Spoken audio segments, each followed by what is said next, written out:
જય સ્વામિનારાયણ। વાત છે પરલોકનું ભાથું।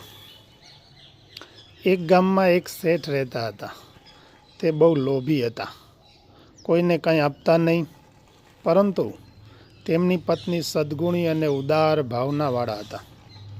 આજુબાજુના ગામના લોકો જ્યારે દુકાને ખરીદી કરવા આવે ત્યારે તેમને શેઠાણી ઘેર જમાડતા અને સાચવતા। એકવાર શેઠે શેઠાણીને કહ્યું, મારે બહાર ગામ ઉઘરાણીએ જવું છે, તો મને ભાથું કરી આપો। શેઠાણી બોલ્યા, ભાથાની વ્યવસ્થા મેં અગાઉ કરી રાખી છે, માટે તમે ભાથા વિના જાઓ, તમને સમયસર જમવાનું મળી રહેશે। શેઠ જે ગામડામાં જાય ત્યાં લોકો એકબીજાને કહેવા લાગે, આ શેઠ તો પેલા શેઠાણીના પતિ છે કે જે આપણને જમાડે છે, માટે આપણને પણ શેઠને જમાડવા જોઈએ। આ રીતે શેઠ અનેક દિવસ બહારગામ રહ્યા, પણ ભાતાની જરૂર પડી નહીં। ઉમળકાભેર તેમનું સ્વાગત થયું।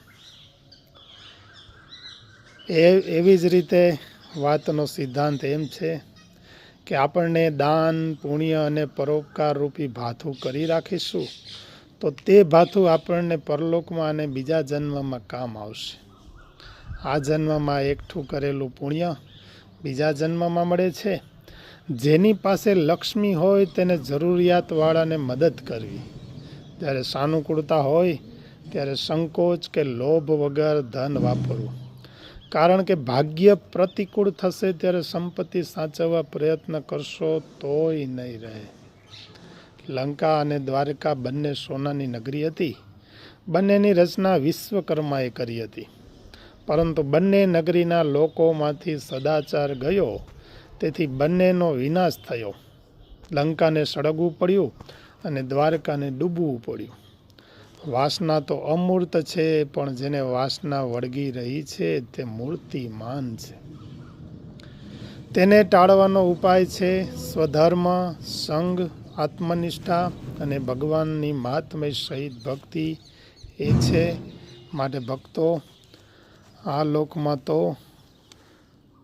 બધા કામકાજ કરીએ, પણ તો પરલોકનું ભાથું બાંધવાનું પણ ભૂલશો નહીં।